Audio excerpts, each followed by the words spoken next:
Chapter 24 The Museum of Education. A double helix crystal staircase spiraled from the center of a circular white hall, its top hidden by clouds. The clouds hovering inside the museum might have surprised Kaishin had he not been distracted by the tiny folded paper cranes flying around and weaving between the stairs. Floating steps. A crane the color of the sunset landed on his shoulder and playfully pecked at his ear. Kaishin gently ushered the origami bird onto his finger. It settled on its new perch and preened its triangular wings. Kaishin lifted the crane to examine it. Is it alive? As alive as a bird made of paper can be, Hannah said. It seems to like you. It can probably sense that you are from the same place. Same place? This crane is from your world. All the cranes are. What? Kaishin said, startling the crane on his hand. It flew away and sought refuge in the clouds. But I've never seen any of them. In your world, they look quite different.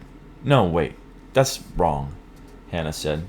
In your world, they don't look like anything at all.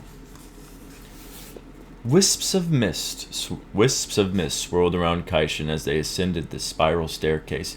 Cranes sailed in and out of the clouds. This museum doesn't seem to be very popular. Why do you say that? Hannah said.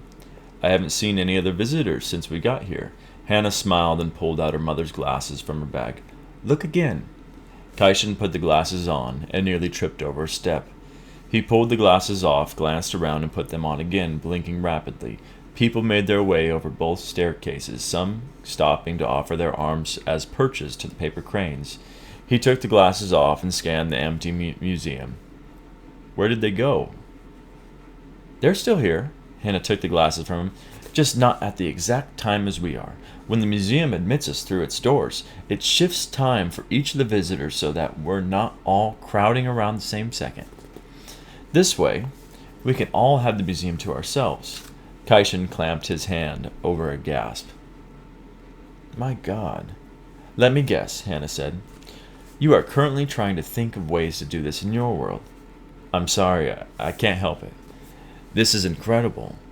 I can't wait to see the exhibits. Are the galleries upstairs? This is the gallery. The cranes are the Kyoku Hagabutsuken's prize exhibit. All of them are crafted by the museum's origami artist. Hannah whistled and extended her hand. A crane swooped down and rested on her wrist. Hannah examined it closely. This one is from a ship called the Titanic. Do you know of it? The Titanic? Yes, of course. This crane is 15 seconds of the life of one of its crewmasters. He was replaced at the last minute before the ship set sail. This is the exact fragment of time where, in his hurry to leave the ship, he neglected to turn over the keys to the locker where the ship's binoculars were stored. Because of this, the crewmaster who took his place failed to see the iceberg the Titanic collided into. 15 seconds cost 1,500 people their lives. The crane flew away. Hannah whistled for another one. A second crane burst from the clouds and perched on her shoulders. Hannah scooped it up and weighed it in her hand. This is a lot heavier than the first one. 13 minutes. They belong to a man named George Elzer. He attempted to assassinate someone called... Hannah squinted at the crane, as though trying to read something in small print. Adolf Hitler. Have you heard of him? I have, Kaishin said stiffly. Elzer planted a bomb at a beer hall where Hitler was speaking, but Hitler cut his speech short and left early. The bomb exploded 13 minutes later, killing 8 people and injuring 62 others. What kind of museum is this, Hannah? Kaishin said, his jaw tight. The kind that collects the tiniest moments from your world, seconds and minutes that shifted the course of your history. Hannah pointed to the clouds enveloping them. These are part of the exhibit too. It saved one city and caused the destruction of another. How? A bomb was supposed to be dropped on the city of Kakura on August 9th, 1945, but because of the heavy clouds over Kakura, The plane carrying the bomb decided to drop it over the city of Nagasaki instead. Why? Kaishin's voice caught in his throat. Why put such things on display? The Shikun built this museum. And everything they have curated serves a single purpose: to show everyone what happens in a world that is free to chart its own course, and to remind us that the worst things about choices is, Hannah bit her lip. Kaishin remembered the softness of her mouth. Is what? Is having to live with them.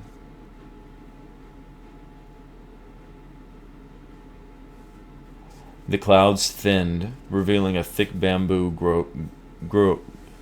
The clouds thinned, revealing a thick bamboo grove. The clouds thinned, revealing a thick bamboo grove at the top of the museum steps. Tall green stalks swayed in the breeze and filled the silence between Kaishin and Hannah with the rustling of leaves. Kaishin stared at a crane that had followed them up the stairs. He watched it fly into the grove without speaking. Bringing you here was a mistake, Hannah said. It has clearly upset you. I'll admit that it's unsettling, but I'm glad you took me here. It's one thing to read about these events in history books, and quite another come face to face with the very second that's made them. I apologize. I neglected to consider how the museum might make you feel. In this world, the museum is a history book, a cautionary tale from a place that, for most of it, does not even feel real. For most of us, does not even feel real. It's not your fault. It's not even the Shikun's. Every single second on exhibit in this museum was spent, squandered, or forgotten by my world. It was our time, and we did with it as we pleased. I'm not angry that your world has a place like this. I'm saddened that my world does not. Kaishin took Hannah's hand in his. I don't want to make the same mistake. What do you mean? I don't want to waste another second of my time here hiding what I need to say. What are you talking about? Come with me, Hannah. He closed his hands around hers. What? After we find your father and the missing choice, come with me.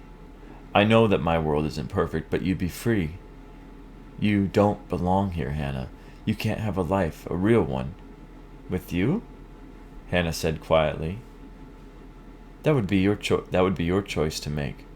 All I am asking is that you leave this place. Hannah let go of Kaishin's hands. I cannot cross over to your world. None of us can. We will fade away. This is how my mother was sentenced to die, remember? But she wasn't executed. She's still alive. I'm a scientist, Hannah. I believe what I can prove. Do you know of anyone who has crossed into my world? Have you seen them fade away? What if the stories are just that?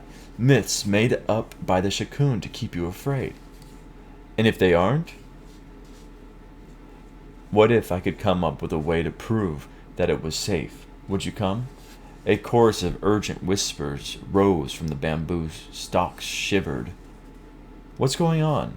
Kaishin said. What's going on? Kaishin said.